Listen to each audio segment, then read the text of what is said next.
So when we first started to develop the game, we wanted to really focus on a few things. And when we looked at what those things were, we came up with 3 pillars: bullets, blades, and blood. And blood being our most kind of important one, because you're constantly killing Zeds. Just think of any of those great, ridiculous Sam Peckinpah movies or anything like that you've seen over the years. You know, slow motion bits flying everywhere. Yeah, when we loved it in the first game. We just wanted more in the second game. We wanted to think of, you know, we've been looking at how do you spice up every system that's in the original. We looked at tons of different games and took what we thought was best out of all of them. And one of the really big inspirations we had was Soldier of Fortune, which had a really awesome, gore system where you could like blow a chunk off his head, you could stab into his brain, blood could be pouring out of his face, and we thought that would be perfect in a game like Killing Floor. It was called the Ghoul system back in the day, and we wanted to make a really cool name for our gore system too. We call it the Meat system. Stands for Massive Evisceration and Trauma. So basically the Meat system is about blowing stuff up and blowing it up in tons of different chunks. The Meat system is really just a collection of different individual systems all working together to deliver this advanced dynamic gore system that you see in Killing Floor 2.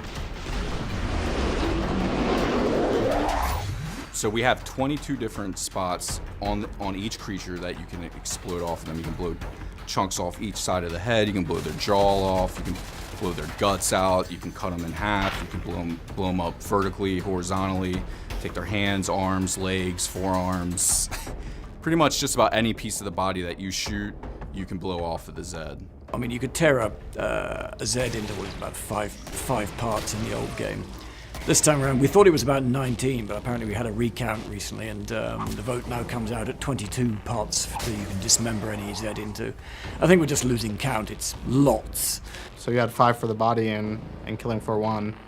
You have 5 for just the head in Killing Floor 2. And you get 1 or 2 chunks off will reveal the skull, and then the second or third chunk will actually explode the head, and you get that satisfying kind of brain splash effect that you get in KF1. The head gore and the gore in general is just all about player feedback. You shoot a Zed and massive gore happens on the other end.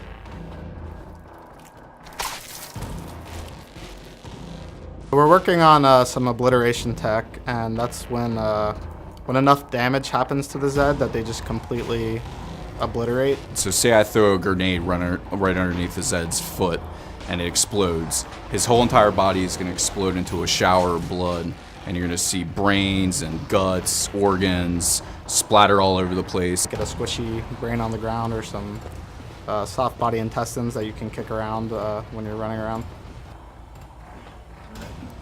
It looks really gross, but it's really cool for a game like Killing Floor.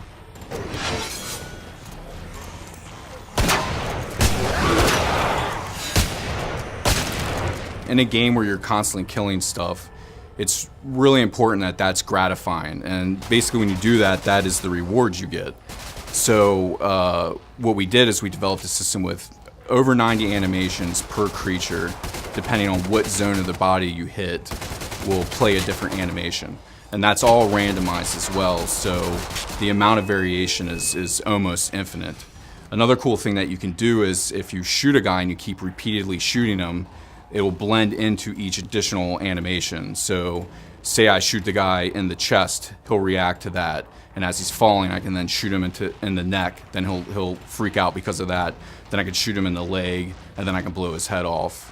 It looks really awesome, and you're never going to see the same thing twice.